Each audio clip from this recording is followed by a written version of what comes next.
help you. Drop 140 feet, and we're going to hang there until somebody reels us up. Left brain said, I can't do that. My teeth will fall out.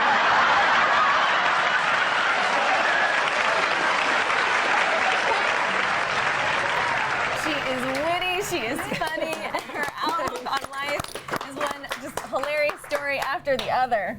Well, can you believe at my age, anyone would think that I would bungee jump naked or with clothes? You guys, we're thrilled to have Jeanne Robertson here with us this morning. You guys, we're so excited you're here. Thank you. Glad to be here. Now, what I love about your stories that you tell, you don't really, you call them bits or you have...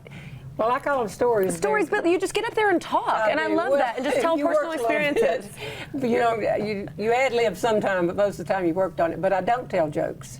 I want the audience, as I've said many times, to watch what I'm doing and say, she has been in my house. How did she know this? Bill Cosby used to have a routine on going to the dentist, and you injected Novocaine in your mouth, you couldn't speak. And everybody that had been to the dentist would say, he's nailed it. That's it. And that's what I want. And I want everybody in any stage of life to be able to come, bring your mama or your grandchildren, have a good time. Well, I love that it's family friendly. It is. That everyone can enjoy it and relate to it. But for people like me, I'm married to a man who's very funny. I am not so funny. Okay. So do you feel like anyone can learn to be humorous? No, I think there's two different things. No. Well, being funny, it implies in front of people being funny, and at lunch, you're the life of the party every time. Right. Having a sense of humor is a totally different thing, because people would come up to me after speeches and say, I wish I had a sense of humor, but I can't tell jokes. And I'm thinking, number one, I'm not telling jokes, but number two, being funny is a talent. Right. But everybody can develop a sense of humor. You can even influence your children to develop a good sense of humor. Can I give you an example? Yes, please do. When they come home, I don't know if either you, excuse me, even have children, we're accustomed to saying, did you turn in that spelling? Did you get that grade? Did you do this? Did you do that? But what a philosophy to say, tell me something funny that happened in school today. Now, with a child, that's not going to be funny for an adult. But if you say that enough, they will realize there's an importance here when I get home to seeing something funny. So when the teacher's up telling something and the banner comes falling off the wall and everybody's, oh no, what are we going to do? Your child is thinking, wait till I get home and tell this. And so you put an importance on the fact that you can find the humor in stressful situations or every day. Train them to look for it and develop it. Oh, I love that. And you also train yourself when you become determined to influence the people around you to have a sense of humor.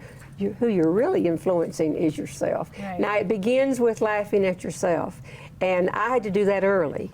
At 13, I was 6 feet 2 inches tall. That's barefooted with my hair mashed down. Wow! Because we know Texas hair gives us a little extra height. Well, I was 5'2", so you had me beat. Well, everybody now tells me any day you're going to shrink. You just live long enough, you'll be 5'2". That's a big drop. So then, but I had to take that and roll with it. And I did become the tallest contestant to have ever competed in the Miss America pageant. That's the way we say it in North Carolina and Texas, the Miss America pageant. And did you win Miss Congeniality? I did win. I could have told you that. No, she's the one the other seat doesn't have a chance of winning, you know. So, but I had a good time, and no one has milked it for more. I gave 500 speeches. Are you still milking your pageant history? Yes. Yes, I gave more than 500 little speeches that year, and in about a week, I found I was funny. So when the year was over, I did go back to college, and I'm a PE major, that kind of thing.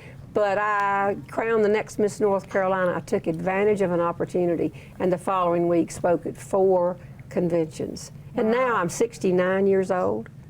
Excuse me, but the two of you are supposed to gasp in disbelief. And maybe say no. We don't believe so if you don't mind me, can we please try that again? Are y'all ready? Yeah, let's try this again. I am 69 years old. No, you are not. No, that's perfect. Shut up. There is no way. Well, the thing is that at 13, I had to accept being 6'2". And now I lie in the bed at night, and I just hear myself wrinkling.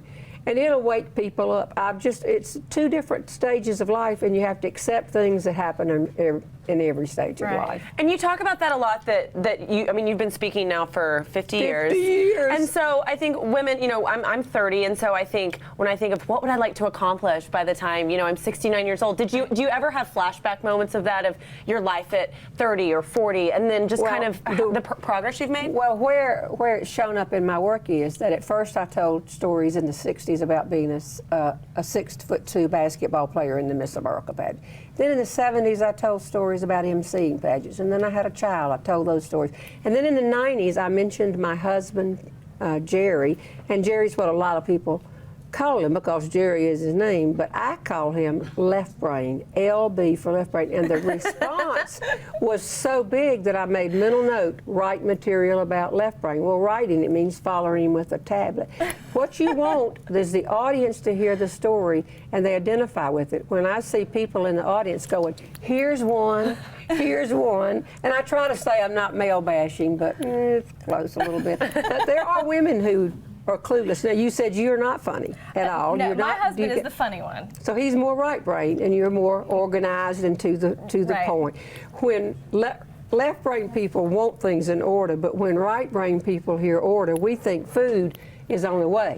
So it's just two different ways of thinking. But if you accept things you can't change about yourself, then if you accept things about the people around you that you cannot change, you make it a priority to find humor every single day. They're just steps you can go through that will help you develop a sense of humor that is an asset. See, everybody working at the TV station has a sense of humor. It's just some people may have a bad one, and they never realize it hurts them. But one that is an asset is not directed toward other people. It's poking fun at yourself first. I love that. These are such good tips.